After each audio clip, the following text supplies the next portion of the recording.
Welcome back to AMSC. My name is Anthony Morrissey, the CEO and founder of AMSC Sports Consulting. And as my music slowly gets out, I'm getting much better at this now, aren't I?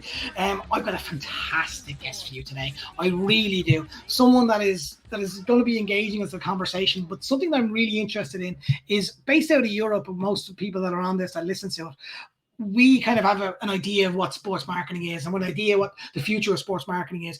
But I've always looked at the States and I've always looked at the US as something of a guru for sports marketing. It's where, when I was going to college, it's where we all looked at to see what was going on over there. So I'm delighted that this person gave me their time to jump on board. I will say it originally, I'm a big Chicago Bears fan. Everyone knows that. So it's even bigger honor to get the person on that I'm going to speak to in a minute. Just before I do so, I'm also delighted that we have our website set up. So please have a look at that. All my details are at the bottom. You'll see all the information that you possibly can. You'll see some of the vlogs we had with different people as well. So you get an idea of how we can help you and what we do. Finally, I'm going to show you my little Bumbleance t-shirt. Bumbleance is an Irish charity. Please look them up. They're a fantastic charity. They're my charity. They help my son Theo, and they allow people all around the country of Ireland to get to hospital needs and hospital visits for any children there. So please do have a look at them as you're going on. Anyway, you're not here to listen to me blabber on. You're here to listen to the experts that are going to be speaking to you. And the best person, I'm, again, absolutely delighted to have her. So I'm just going to introduce her. Laura, how are you doing?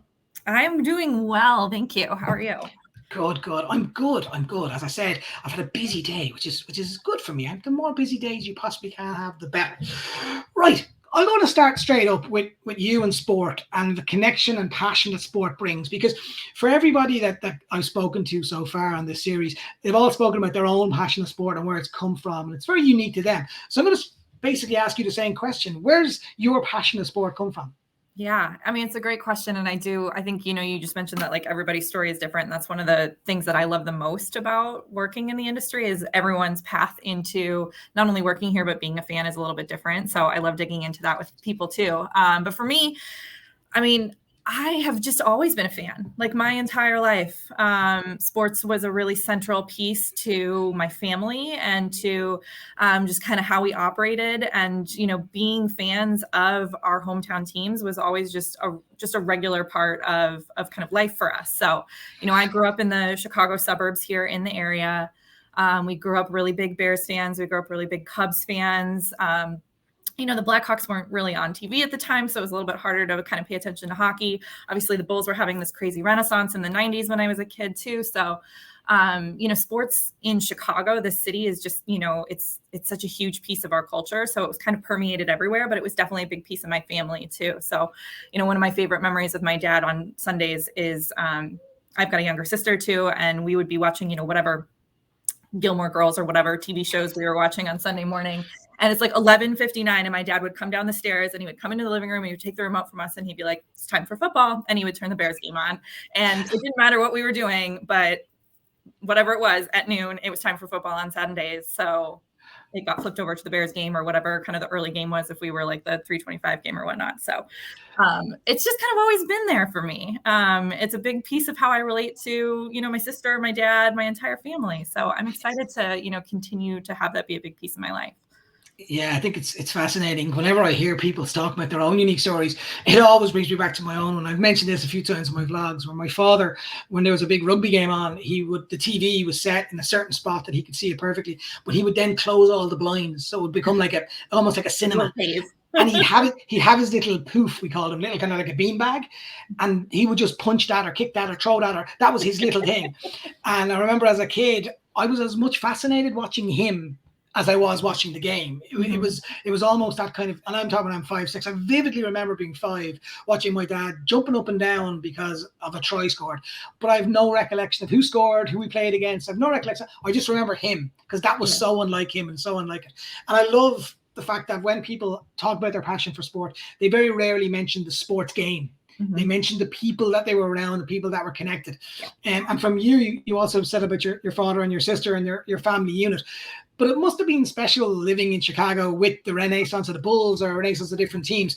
Was there any one player that stood out to you when you were growing up, and that you could turn around and say, you know what, that was the one that I was most connected to? Not really even. It was funny because I was thinking about this question, as you had kind of posed it to me. And so for me, like, it was less, to your point, about the sport and about the game, and more about being with my dad and my sister and my mom and like our friends as we were, having Super Bowl parties and things like that, or just, taking a random Tuesday afternoon in the summer and driving downtown and going to Wrigley Field. Like, so it was always more about that for me. If I think about, how I participated in sports too, right? Like I was a dancer and a gymnast. My sister was kind of like the, team sports athlete. She was a soccer player, like really, really talented at that. So for me, like my sports heroes were kind of in, the gymnastics dance world, right? Like the 1996 Magnificent Seven Olympic gymnastics team, like US team for me, like that was like the pinnacle of athletes. And was always kind of who I wanted to model myself after as a gymnast as well too. Shannon Miller was like my jam. I met her at camp when I was like 10 years old and I like lost my mind. It was great. And that's something that stands by me as well, because that's something that stays with you going through sport. As we both work in the sports industry, you get a little bit immune to meeting superstars. You're going to get used to see, not used to, but it's in your workplace. But there's still the couple that give you that little feeling of, oh my God, this is amazing. And I've had that experience. I've actually been managed by one of my heroes. He was the head of commercial, a guy called Doug Howlett. And I remember meeting him first and hearing him knowing my name. And then me trying to stay professional and trying to stay like, I'm part of it. But internally, I'm like a little child. So much so that I had to like run away for a couple of seconds, ring my wife and go, Doug Howlett knows my name. And then put the phone down and go back to being a professional person. Yeah, I can calm down after a while. So I love that kind of link and connection you have. I also remember the 96 Olympics, remember that whole occasion and that whole feeling towards it. And I think it brings an importance, and I just get dab into this from a job perspective, professionally wise. It's important, I'm assuming, then, for not just with your job, but the industry to realize those links and connections that families have and that kids have with their parents or with their family, that the club can really big into. Totally. Yeah.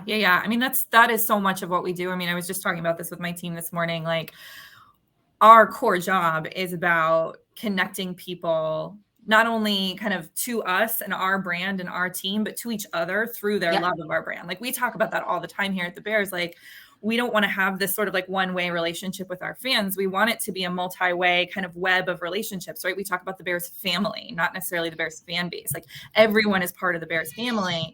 And I think that that's the thing that's so beautiful about sports, is that like, it's not just about your relationship with the team or with the athlete or that specific person. It is about all of the interconnectedness that you get from that. Like you can, just be I can be in a Bears shirt and, in Oregon or something like that, visiting friends. And I get people who will just, fist bump me with a bear down on the street. Like, I love that. I have no idea who that person is, but like those just small moments of connection that you get through affiliation or love for a team is just so fun. Yeah, and I think that's what makes it magic for me. Like I've been in Chicago, being a Bears fan, speaking to who I am, that's fine. You expect Bears fans there. But I've had a scenario where I'm a big Munster rugby fan, and I've had myself in New Zealand, and a taxi driver asking me, like, in 1978, Munster beat the All Blacks. Can you explain to me what you were doing? It was almost like I was playing. And I love that link and connection and that feeling of homeliness and a connection in it. From a commercialization perspective, looking at it from a brand perspective first, before you look at the club, the brands that not necessarily you deal with, but what would be an optic view from you of brands, should really look at that element as well. Yeah. Compare that though to when you first joined into sports, not necessarily the Bears, but got involved with sports. Do you see there's a different feel now towards how brands look at their links with teams, or how do you feel on that? Absolutely. And I think that, I mean, I've only been in the sports industry, I guess, for maybe eight years or so. And before that, I was in kind of, consumer packaged goods and things like that. But I've seen the evolution even just in the 8 years that I've been working, particularly in the NFL, but also just looking at the sports industry in general, right? Like, for so long, it was like, oh, hey, if you're associated with a big brand or you're a brand and you're associated with a big sports team, right? You just want to put your logo on stuff, right? Like you just want to have your logo in the stadium. You wanted to have it on the video board. Now you want to just put your logo on a social media post or something like that. But really the most powerful programs and the best ones are when you can think about, what is the brand trying to accomplish in terms of their objectives, their business goals, and how does that tie in with what, the team is doing and who their fans are and why they care about, their teams and why they care about their relationships with each other, and how can you tap into those moments. And so I think like you're starting to see brands that recognize that, like that's where the power is, right? Like you can put logos on things and you get impressions, sure, but it's that engagement, it's that two-way relationship where I'm taking an action on that impression that I'm seeing that is even more powerful and is, going to reinforce my association of your brand with the team that I care about and the team that I love. I think a really cool example, a really simple and really cool example of this that we've been doing, I think maybe last season and this season, Molson Coors, so Miller Lite is our biggest kind of, one of our biggest partners, our beer partner. And we have a moment early in the game where our sideline reporter, and it's always an alumni, it's like during a game break, will do a cheers to the game, right? Cheers to the fans, cheers to the game. And that's just like such a nice moment where like everyone in the stadium can like raise their Miller Lite and, do a toast, connect to this alumni in the moment, connect to the game, connect to the people that they're with, all, 62,000 people in the stadium, but it's tied in very specifically to Miller and wanting to get more beers in people's hands. So like programs like that, like I've seen the evolution of brands towards that. And those are the things that are going to be more successful for them. Yeah, I remember you said that when I worked in Munster, we created a thing called the War Room, and the War Room was basically the night before the game. What we did was we brought in our biggest sponsor, had his 20 biggest clients. We brought them in, we took their phone off, and we made a big deal about they're not allowed in, like they couldn't bring their phone, they couldn't do anything like that. Mm-hmm. We walked them into the dressing room, and they sat in a position where the team was sitting. And then the coach came in, the two other coaches came in, and they gave the team talk to those 20 individuals. And then the next morning we brought them to hospitality, and the coach might have said, "Oh, we're going to kick the ball to the left to start the game, and we're going to target number 11 because we think he's a bit weak." And then as they were leaving, we were saying, "By the way, if this gets out to social media, we know it's you guys. We know it's one of you 20." Yeah. So again, really reinforcing that. And then the next morning they kicked the ball off to the left, and you see the 20 people going, "Oh my God, I'm part of the club now. I'm on the inside." And our headline sponsor said of all the activation we did that year, that was the best. And it cost absolutely zero. And exactly similar to what you said about Miller Lite, that it doesn't cost Miller Lite anything. It doesn't cost them a thing. Well, it doesn't cost us anything to execute it either. Exactly. Yeah. Exactly. And I think that I totally agree with you. That's the way people are looking towards, and people are gaining towards that moment. Yeah. Just going back a step, because I jumped into the brand stuff. I know I was going to do that. Jump into your pathway getting into sport, and the pathway you would have gone through it from let's say university or college straight into a sporting environment. And you said sport wasn't where you would go to, but when you were growing up or when you were going to university, did you always want to be involved in sport, or did you kind of get a situation where you had an opportunity and you took it? Yeah, no, I definitely did. Like if you would talk to 19-year-old me, mid-college, I would have told you like my dream job at the time would have been like the marketing director for the Cubs, right? This is, baseball is my first, like I work in football now, but baseball is my first love. The Cubs were my team. And yeah, me at that age, I was like, that was the dream job. Right. And coming out of university, like, it was a little bit of a tough time to try and break into the sports industry. Like it's always hard, but I think at that point, we were still in a space of like, the expectation, if you wanted to work for a team or a league or anything like that, or even an agency at that point, was that you had to be able to take a like 6-month unpaid internship to be able to like, get your foot in the door and like prove yourself. And I just wasn't financially in a position to be able to do that. Like, to be totally honest, like I needed to get a job that was going to start paying me. Yep. So I kind of put that, sports vision in the back of my head on hold a little bit and was like, all right, let me get into marketing. This is what I'm really, this is what I enjoy. It's the part of the industry that I'm passionate about and that I know my skill set is going to be aligned towards. And so I started working in advertising agencies. I came back to Chicago. I went to university in Missouri. So Mizzou, came back to Chicago post grad and, worked at a couple of different advertising agencies here. And I was mostly in kind of like research planning and strategy roles. So I think that really was a good alignment for me because I'm just, I like to say I'm just kind of like a naturally curious person in general. And I'm mostly curious about people. I find people fascinating and the way that they make the decisions that they do and, act the way that they act and choose the brands that they choose or the products that they choose or, say they're going to do one thing and then actually do something else. I find people fascinating. And so that angle of marketing was kind of where I really found my my sweet spot, right, was in research, planning, consumer behavior, and understanding, and then also building strategies to try and impact that. So I worked at a bunch of different ad agencies for a while. Like I said before, like mostly in consumer packaged goods. So I was working on like Pantene shampoo and Tide Pods and Orville Redenbacher popcorn, things like that. So a lot of just like grocery store items, and was just got several years into that and was just, excited about the work that I was doing on the marketing side, still feeling really inspired by kind of the strategic angle that I was taking to things, but just being like, I cannot sell one more frozen pie. I cannot do this any longer. Like, I have got to get myself into a sector of this industry that I'm excited about and that I'm passionate about. And so like that little sports voice in the back of my head was like, hello, we should come back out. And the last agency that I worked for was a small independent agency here in Chicago. It was called Trisect. It doesn't exist anymore, but it had the opportunity at the time to pitch for the Bears business, to be their agency of record. So we had the opportunity to work with, the Bears marketing team at the time and kind of build out a long-term vision for fan development and strategic development for the team. And we won the business. And so I was able to work, on the agency side with the Bears as my client for a couple of years. And that just re-solidified that for me, right? That was like, I remember sitting in a meeting the first time I had a chance to like really sit down and dig in with the marketing team and being like, oh yes, this is it. I'm back home. I'm back in the right spot.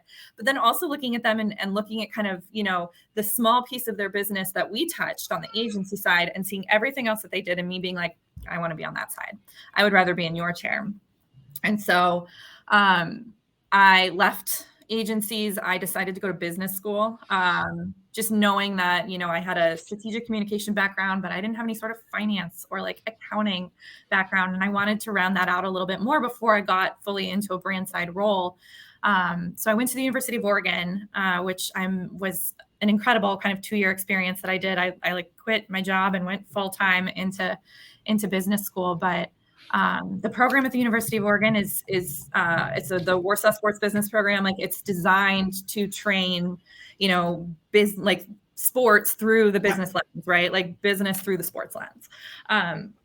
So did 2 years in that program, and kind of as I was rounding out my experience there, an opportunity opened up on the Bears marketing team, right? I had kept in touch with the folks that I had previously been working with. And when the role opened up here, it was kind of just a natural, transition for me to come in-house full-time here. And so that was 2017, and I've been here ever since. See, I love that story for many reasons. The first reason is that you took the risk, and you took the risk to go, and you saw a little gap maybe in your resume. You saw a little gap in between what you wanted, and you put yourself out there and took the risk, because the easy option was, I'm assuming, stay in an agency job. It's getting you paid. It's comfortable. You can get your house and your picket fence, etc. And I think that's a fantastic thing for you to go and do, but also to have enough knowledge about yourself to go and make those decisions. I have a very similar story in one sense, but the other sense, like, I really connected to you was, I remember when I first worked in Munster on day one, they left me in an executive box while they were getting the head of commercial to come meet me. And I remember I was so excited, but again, had to try and show the internal calm that was there. And I remember thinking how lucky I was to have the opportunity, and how grateful I was to have the opportunity.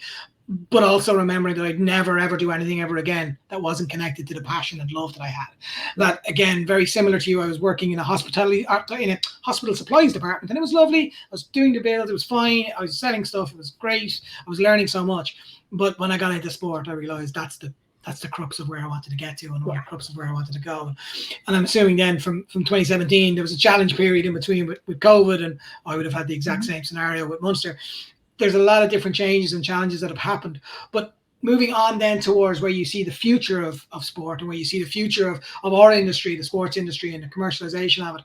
You kind of touched on it a little bit earlier on, but if I was to ask you straight out, what's the next step? So what's the next level that you see the sports industry going in? What's the initial thought? Yeah, I think there's a couple of things. So, and I remember being at a conference a couple of years back. I think it was the National Sports Forum, and I was listening to a speaker talk about like really effective marketing partnerships, right, between brands, sponsorships between brands and teams. And he made a point about how at a lot of big brands, there is the sponsorship team, right? And they manage all of their partnerships and their relationships with the different sports and entertainment, music, whatever entities that they work with. And they've got their own sort of set budget. And then there's the marketing teams. There's the brand management teams, right? Like there's the Miller Lite brand manager, and he's got his own crazy marketing budget. And his budget is way bigger than the sponsorship guy's budget, right? So if you can, as the team, think about your sponsor's business, what their brand building objectives are, what their marketing objectives are, what their business objectives are. And you can figure out how your team can help them solve for some of those objectives. And you can tap into their marketing dollars and not just their sponsorship dollars. All of a sudden your world opens quite a bit more in terms of the programs that you can build and the resources that you're going to have to do that. So I think that to me is continuing to push in that direction is where we're going to see sports sponsorships continue to go, right? Like these need to be less about like, you know, I just happen to I work for a brand and my CEO happens to be a big fan of that team. And so that's why we're going to sponsor them. Like that is not enough anymore, right? We need to, as the teams, be continually proving the value that we're bringing to a relationship, because it's not just we're going to slap a logo on things anymore. It is a joint partnership, right? Like we are here to play football, but we are also here to build our business, right? To grow our brand. And we want to do that with our partners. And so really digging into those relationships from the very beginning. And I think we're starting to do a good job of that here at the Bears. As we bring a new partner on, like I get to sit down with, you know, their marketing teams, their sponsorship teams. We all sit down together and we talk about like, hey, what are you trying to accomplish? Like, why does this sponsorship matter to you? What are your business goals for this relationship? And how can we help build programs that, you know, solve our objectives, but also can elevate yours? Like all the, you know, the rising tides lift both of our boats here. So I think continuing to see brands and their relationships with sports move in that direction is where it's going to continue to go. And I think, you know, one of the spaces that I think is doing this so well right now, because they have to, is when you get into women's sports. And like that's, you know, outside of my realm here in the NFL, but when you look at like women's soccer, you look at women's basketball, like those, particularly in the US, like those leagues, those sports, you know, they've been built differently from the ground up, right? Like the brands that are getting involved in those teams and in those leagues and in those sports spaces are doing it because they see the value. They see the audiences coming. They see, you know, the fan bases coming and filling stadiums and the viewership numbers going up and those sorts of things. And they are like, hey, there is value in being associated with that. But it also helps, you know, us to reinforce our company values, our corporate values around equity and things like that by being involved in these types of things. So that's a sector of the industry that I'm always just kind of keeping an eye on, A, because I just personally care about it as a woman who's been working in the sports industry for a long time, but B, because I think it's a space where like you can just see innovation happening and like cool things happening in a way that maybe we in our kind of, you know, long history of process haven't been able to get there quite as fast in some more traditional sports. Yeah, I think it's fascinating. It's a massive deal over here in Europe, especially in Ireland, the women's sport. And I made the mistake, and I've said this before on my podcast, I made the mistake at the start of the series doing this where I said, oh, women's sport is the future. And I then looked up it's a TED Talk, I would say, from the executive director, and I'm really sorry I forgot her name, from the New Jersey Devils. And she said in her TED Talk, no, women's sport isn't the future. Women's sport is now. Right now. It's the present. And I listened to this TED Talk and I went, oh, I'm such a man. Like it was like such a, and it did genuinely affect me, because for me, women's sport is absolutely exploding, and it's rightly done. And Ireland is a great example with our women's soccer team qualified for the World Cup for the first time ever, and the women went down to Australia to participate. Everyone knew they weren't going to win the games. That wasn't the reason they were going. They were going as trailblazers, complete trailblazers. And how Sky, which is a big TV station in Ireland, they were the headline sponsor, and they bought into this whole link and connection. And what they did is that when they were announcing the team squad to go to the tournament, they used a little girl who was kicking a football against the wall, but instead of saying like Messi or Ronaldo or the men's players, she was saying the names of the women's team and the Ireland team. And it was showing that 10, 11-year-old girl, her heroes are now the Irish football players who are now playing in the World Cup. And I thought it was a brilliant bit of marketing. I thought it was a brilliant bit of promotion because, again, it didn't cost that much, but it tapped into the right mindset of what it would look like.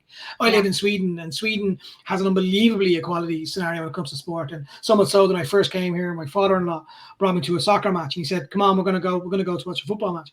I said, yeah, no bother. Got in the car, drove there. Only when I had my little bit of food and my drink in my hand did I realize whether it was a male or a female game. Yeah. And I think that's the next evolution of female sport. That's the next evolution of sport, full stop. Not the future, the evolution of it. I also totally 100% agree with you.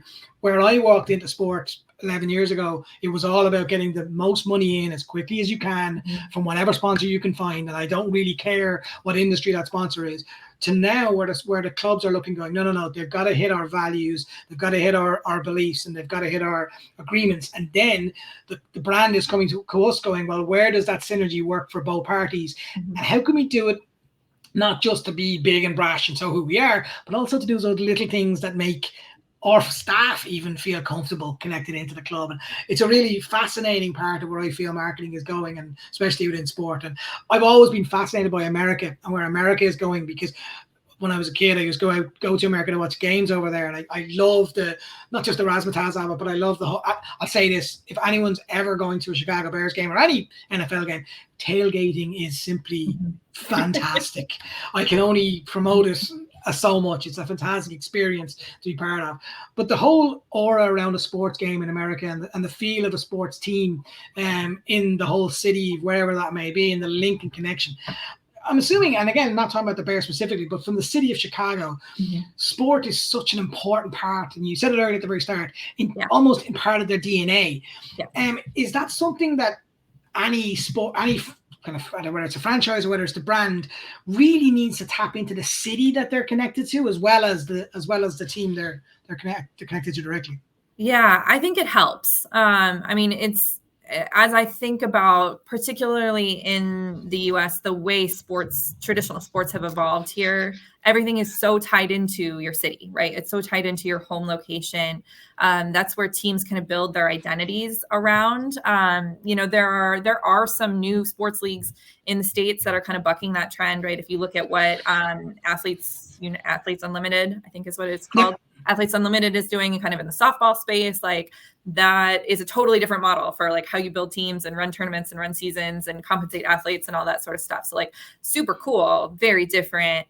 But for traditional teams, the tie into your location, I think is so critical to your brand. Like, it's, I mean, especially for us, for, like a team that's been in a location for 100 years or whatnot, right? We've got so much history tied into the city itself and being a part of that, that I think, it's, I don't know, it's just like, it's so core to our brand. But I also think that, like, in this city and in other places, like, when your team is tied into a home location, like, you have a responsibility to be a part of that community and to be a part of that culture. And so that's something that, like, we spend a lot of time focusing on here. And I know a lot of teams do this, like, why there are big community relations departments in a lot of sports organizations, because, like, we're a brand and a company here that's taking in a lot of money, right? We've got a lot of revenue coming in as people come to our games, they buy our merchandise, all of those things. But, like, how are we reciprocating that sort of stuff back to the city? How are we, being a good neighbor and being a good, like, a good part of the community? How are we getting involved in not just kind of uplifting people who have fewer resources, but also just supporting, the other things around the city that people are passionate about and that our fans are passionate about? So really, you got something beeping there, but I've got a phone flying in the background, but it'll go off in a second. I'm going to finish off with a very quick one, right? It's called my top 10s. It's a little quick fun bit I like to do at the very, very end of stuff, right? Don't worry, there's nothing in here that's catching. It shouldn't be anyway impacted, right? So very quick. I was going to say coffee or tea, but that's a kind of Irish thing, and people don't drink tea in the States. So I'm going to say coffee or smoothie. Coffee. Netflix or the cinema? Netflix. What's the last series on Netflix you've watched? That's on Hulu. I was just going to say, I'm watching Welcome to Wrexham, which is very exciting. But that's on Hulu. Last thing on Netflix that I watched, I think I watched the last season of Never Have I Ever. So like kind of cheesy teen comedy. Nice one. Favorite event ever you've been at? Could be anything. Could be the Cubs, could be the Bears, could be anything. The favorite event that I've ever been at, in 2003, the Cubs made the postseason for the first time in like a bajillion years. I was 17. I was in high school, and the tickets at Wrigley Field were insanely expensive. And so my dad and I drove to Atlanta, and we went to a wild card game. Or maybe they weren't doing wild card at the time. Maybe it was like NLDS game in Atlanta. And so we like drove there and went to the game there. And that's my favorite sporting event ever. Amazing. Favorite takeaway food? Oh, favorite takeaway food. There's a fried chicken place that I order from here called Honey Butter Fried Chicken. That is excellent. Oh, see, we don't get fried chicken over here as much. I miss it badly. Best holiday destination? Best vacation destination. I spend a lot of my vacations in Arizona because that's where my parents live. But if you're asking me like where I'm going on my own dime, I'm probably going back to New Zealand. It's been a while since I was there, but there's a place called Lake Tikipo on the South Island where you go over the hill and there's a church. Oh, I would go there in the morning. It's out of Italy. There's my other place I go. In Sweden, we have a thing called fika, and fika is where you get coffee and cake together at 3:00, and all your team comes around or your family, and it's nice and comfy. It's lovely, right? Yeah. So I'm gonna say, so it's fika or the pub. Pub. Yeah, I love that answer. Best part of working in a sports team. So not the teams, but what's the best part of working in the sports industry? Even? The best part of working in the sports industry, and I feel like you touched on this a little bit, is how every single person in this building is so passionate about what we're doing. Like, I have never worked in a place before where everyone was just so engaged and just loves the work that we're doing. Yeah. There's not another industry that does this. I'm sorry. No. Favorite TV sitcom? There's two left. Favorite TV sitcom? Favorite TV sitcom? Well, it was Gilmore Girls, which I feel like is not really That'll cool anymore, but I loved that show for so long. See, I was going to say Saved by the Bell because that's how old I am, right? Okay. Going way back to my childhood. That was way back. The last one is a weird one. That's what I ask everybody, right? Okay. So let's say sport is banned in the morning. So everyone in the world says sport is banned, but don't worry, someone's got you a job paying the exact same money you're on now. So money isn't an issue. Your job is an issue. You got somewhere 9 to 5. What impact does it have on your life? Oh my God, I would have to fill so much time. I mean, it takes away a connection point, right? Like it takes away, like if you look at half of my text message conversations with my dad this time of year, we're talking about what happened on Monday Night Football last night. Like, obviously there are other things that I like. The relationship with my dad is great. And there are other things that we would find to talk about, but like I'd have to fill so much time, and I'd have to find other connection points to, to link in, like reinforce my relationships with. It's the exact same answer. Whenever I ask this question to everybody on my vlog series, it's the same answer. It's one guy responded, "I wouldn't have a life," which is still one of my favorite. What would I do? It's definitely something that I find fascinating for me, because for me personally, my life is sport, and the time of the year dictates what team I support, or even the time of the day, because obviously I'm a big NFL fan, but that will be at nighttime here in Sweden, while during the day might be a soccer game or a rugby game, and then there'll be other sports that be interconnected to that, and then I have my small little soccer team based in Ireland that I support. So again, it's all connected to different times of the year and times of, if sport wasn't around. The day thing is funny because for me, for soccer, like obviously we've got MLS and all that sort of stuff here, but like Premier League for me is like, that's an early morning thing, right? Because it's like normal time for you guys. So like soccer to me is so associated with like early mornings, whereas like football is kind of that midday type of thing too. So. Well, it's funny you say that, because I had messages from last year where somebody was like, "Oh, I think it was a Monday night game. The Bears were playing, and I think it was against New England, and we won." And I remember it was like from 1 o'clock till, I think it was 1 o'clock in the morning Swedish time, or maybe even 2 o'clock till like 6 in the morning. Right? And I was watching it through to the third quarter and we were winning, and I fell asleep. It was like 4 o'clock, and I remember looking at my phone when I kind of woke up, because the TV had turned itself off, looking at my phone, and I had like 150 messages. And I was like, that's really unusual. Either we won or we lost really badly. And it was so funny because it was 6 o'clock. I kind of got my slumber up. It was like, got put on the coffee, and my son came up and got up for morning. So I literally had gone from watching a sports game at that period of time to now a brand new day where my son's All right. going through. Let's focus. So I didn't actually look at the final score until I like put him his breakfast and then looked at the score and started looking at my messages. But again, it shows the passion of sport. It shows the importance of sport and the value of sport. And again, goes back to what you said at the very start about it's not just the game itself. It's not just what happens in the end zone or what happens on the court or what happens on the field. It's a lot of other things and a link in and connection. Laura, thank you so much for your time. I massively appreciate the call. It's been brilliant talking to you about what it would be and how we're going. And again, it's really been blessed. So thank you so much for your time. I really do appreciate it. Of course. Thank you for having me. This was fun. No problem. That was Laura from Chicago Bears. And if you didn't get the enjoyment that I got from that conversation, talking to someone who's also in the sports industry, but also the little things that you need to take in mind when you're looking at the conversations that we had, and some of the really parts, whether it was her own passion that she got from her parents and everybody saying that, it's really interesting, but right through to how you speak to brands and where you sit within brands and how brands connect into the club and the franchise, whatever that may be, and how you work around that. And from when she first came involved, what it looked like now. The other part that I really liked was the risks she took to get into the sports industry. And that's an advice I would give anybody who's either a player that's watching this, or if it's somebody who's a younger person who was asking me all the time, how do you get into sport? I'm not saying everyone take risks. What I'm saying is, if you really want that goal, if you really want to achieve something, then I would advise you go and do that and work away to try and find the avenue into doing it. And it's an unbelievably interesting conversation. Anyone that wants to get in touch with me, you've got all my details at the bottom, all the information that you want to get from my, how I can help a brand, how I can help a club, or how I can help a federation going forward. Go on to my website, amsc.se, and you've got all the other vlogs and all the other stuff that's there and all the information. I'm going to try on my sound in a couple of seconds, so that'll get the hint that I'll be getting kicked out of here. But until then, thanks very much for your time. Go easy.